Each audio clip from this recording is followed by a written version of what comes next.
Chennai Silks.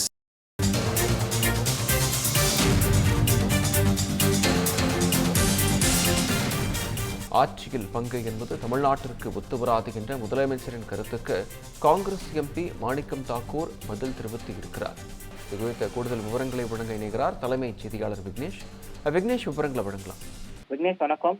இன்றைய தினம் காலை தமிழக முதலமைச்சர் மு.க. ஸ்டாலின் தனியார் தொலைக்காட்சி நிகழ்வில் ஒன்றில் கலந்து கொண்டிருந்தார். அந்த நிகழ்வின் போது காங்கிரஸ் உள்ளிட்ட கட்சிகள் ஆட்சி அதிகாரத்தில் பங்கு கேட்கிறதே, அது தொடர்பாக உங்களுடைய நிலைப்பாடு என்ன என்ற கேள்விக்கு தமிழகத்தில் கூட்டணி ஆட்சி என்பது ஆட்சியில் பங்கு என்பது ஒத்துவராது என்பதை ஒற்றை வரியில் தங்களுடைய பதிலை வழங்கியிருந்தார். குறிப்பாக தமிழகத்தில் அதிக தொகுதிகளை ஒதுக்கீடு செய்ய வேண்டும், மாவட்டத்திற்கு ஒரு தொகுதி என 38 சட்டமன்ற தொகுதிகளை தங்களுக்கு ஒதுக்கீடு செய்ய வேண்டும், 3 அமைச்சரவை பதவிகளை வழங்க வேண்டும், 2 ராஜ்யசபா உறுப்பினர்களை வழங்க வேண்டும் உள்ளிட்ட பல்வேறு கோரிக்கைகளை வலியுறுத்தி காங்கிரஸ் கட்சியை சார்ந்த 2ஆம் கட்ட தலைவர்கள் தங்களுடைய கட்சிக்குள்ளாகவே போர்க்கொடியை தூக்கி இருக்கிறார்கள்.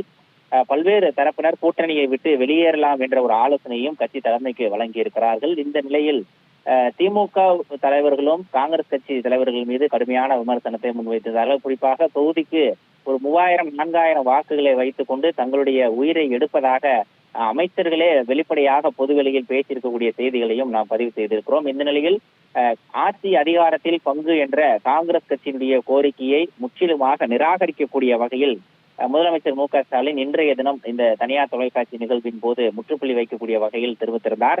அதற்கு பதிலளிக்கக்கூடிய வகையில் குறிப்பாக இந்த ஆட்சி அதிகாரத்தில் பங்கு என்ற முழக்கத்தை முதலாக எழுப்பியவர் காங்கிரஸ் கட்சியினுடைய மூத்த தலைவர்களில் ஒருவரும் விருதுநகர் நாடாளுமன்ற உறுப்பினருமான காங்கிரஸ் கட்சியை சேர்ந்த மாணிக்கம் தாக்கூர் தான். இந்த பிரச்சனையை முதலாக எழுப்பியிருந்தார். தேசிய தலைமைக்கும் கடிதம் மூலமாகவும் நேரடியாகவும் வலியுறுத்தியிருந்தார். தற்போது அவர் தன்னுடைய சமூக வலைதளங்களில் ஒரு பதிவு ஒன்றை பதிவிட்டிருக்கிறார். அதை பார்க்கும்போது கூட்டணி ஆட்சியா அல்லது தனித்து ஒரு கட்சி ஆட்சியா என்பதை மக்கள் தான் முடிவு செய்வார்கள் எனவும், 2006 மக்கள் தீர்ப்பை செயல்படுத்தாதது காங்கிரஸ் கட்சியினுடைய தவறு என்ற ஒரு கருத்தை பதிவு செய்திருக்கிறார். இதில் நாம் கவனிக்க வேண்டியது என்னவென்றால் 2006 நடைபெற்ற அந்த தேர்தலை ஏன் சுட்டிக்காட்டியிருக்கிறார் என்பதை நாம் விரிவாக அலச வேண்டியது இருக்கிறது. குறிப்பாக அப்போது நடைபெற்ற கூட்டணியில் திமுக தலைமையிலான கூட்டணியில் காங்கிரஸ் கட்சி அங்கம் வகித்திருந்தது.